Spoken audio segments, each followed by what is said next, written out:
This year marks 100 years since the Tulsa race massacre killed as many as 300 people. A white mob destroyed Greenwood, a section of Tulsa where many black families lived and thrived. The massacre is regarded today as one of the worst displays of racist violence in U.S. history. A new documentary called Descendants from the Promised Land, The Legacy of Black Wall Street, examines the attack through the eyes of some of the victims' descendants. It is a Transform Films production. Here is a preview. The cutting off of the legacy, the cutting off of intergenerational wealth, that is what the 1921 massacre did to the Black community. And still some people were resilient enough after that to rebuild. And that was destroyed by redistricting, rezoning, eminent domain, taking property from businesses. I mean, that's what happened to my great-grandmother's building. The city bought it because everything around it was being gentrified. Kind of the common theme, unfortunately, that's happened in a lot of the Black communities across the United States. For more on this, I want to bring in Nailah Jefferson and Byron Crenshaw. Nailah is the director of Descended from the Promised Land, The Legacy of Black Wall Street, and Byron is a descendant of the Williams family who owned the Dreamland Theater in Tulsa. Thanks to both of you for being with us. Wow, what a powerful documentary. Nailah, tell us what led you to want to make a film on this topic. Well, thank you for having me. I think throughout history, there's been a tradition of disappearing Black stories, Black accomplishments, Black value, Black joy, and all of this was in Black Wall Street. So when Transform Films approached me with the opportunity to tell this story, I jumped at it. I mean, Black Wall Street is such a source of pride. It was a place like we've never seen before. Just 50 years removed from slavery, Black people really came together and created wealth just among themselves, by themselves.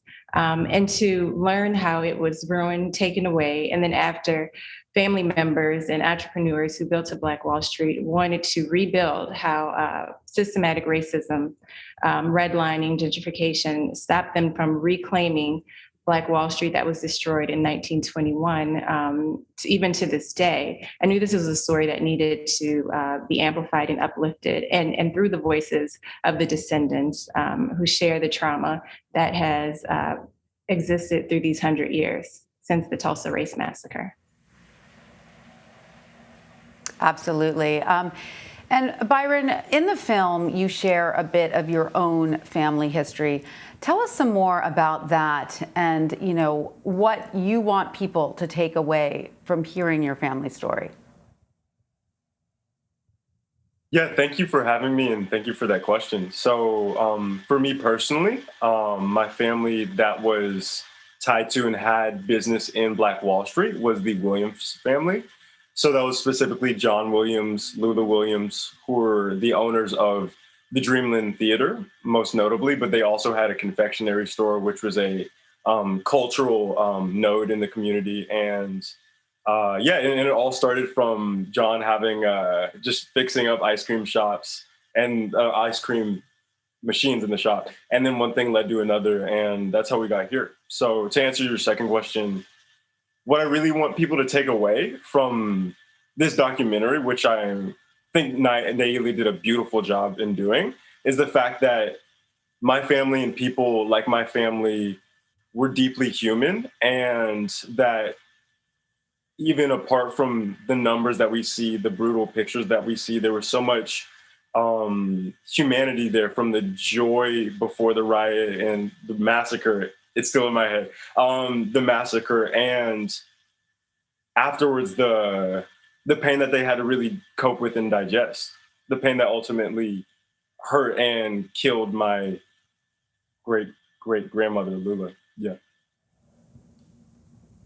And it's incredible that you shared that story, that family story in the film, which, Nailah, I want to ask you, it really pointed, to me, the thing that resonated so sort of right off the top was the fact that, these African Americans were able to create this thriving, prosperous community, largely because they were left alone, right? They came to Oklahoma. I think you pointed out in your documentary before it was even officially a state. So there were none of these legal barriers yet, that would come later, that were restricting African American enterprise, and they sort of proved, how prosperous they could be, and it sort of then it's like a double insult or a double tragedy, because after this event, then the legal repercussions came down that prevented them from rebuilding. Do you want to talk a little bit about sort of the conditions that were so ripe for building Black Wall Street? Absolutely. There were no Jim Crow laws when Black Wall Street was being established. So Black people were, like you said, left alone, left to thrive and be joyful and be entrepreneurial and imaginative. There was nothing holding them back. And ultimately, eventually, Jim Crow laws are brought into place, and so you get what has happened to Black people. You see through this story what happens when systematic racism put in through bad policy, whether it be Jim Crow laws or laws that are a bit more evolved. And they may not say Black people can't live here, but they say Black communities can't thrive, whether it's through redlining and gentrification, rezoning. That's what's happened through history. So when you look at Black Wall Street, it's just an example of how successful Black communities can be when left alone, when not, when they don't have these laws imposed upon them that really stifle their progress. And that's what I really wanted the Descendants to speak to. What if our families were able to continue to thrive? What if our families were able to fulfill the potential that they had? And I think that's a question that a lot of Black people have. What if we were just able to completely fulfill our potential without the government, without policy, without bad laws put in place that stifle our progress? Because that's really what the problem is. It's not a lack of ability, it's a lack of opportunity.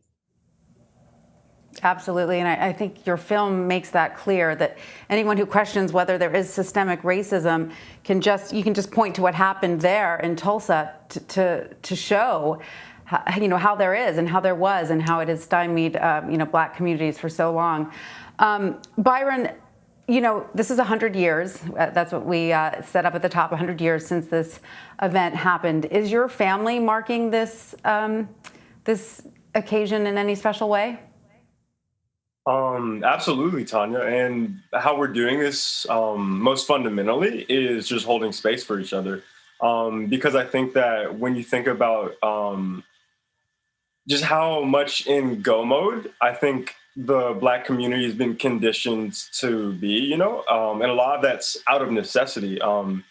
And I think the ones that aren't in necessity, those moments of go mode that don't need to be there, I think a lot of that is part of this very more fundamental, I think, generational habit that stems from, frankly, pain and trauma. And I think we're just now starting to unpack that, the ancestral trauma in our communities. But to answer your question, and how what I just said relates to your question, right now, I think holding space is the most important thing we can do as a family and as a community, because it really acknowledges, again, our humanness, our need to be very deeply and very empathetically seen. And I think that we will be doing things like we'll be going out to speak at events, or just going out to be present with other families of survivors, or the survivors themselves, maybe. But I think, yes, the most fundamental thing is holding space. Mm-hmm. Well, Byron Crenshaw and Nailah Jefferson, thanks to both of you for joining us. And Nailah, thanks again for creating this very powerful documentary. We appreciate your time. Thank you. Thank you.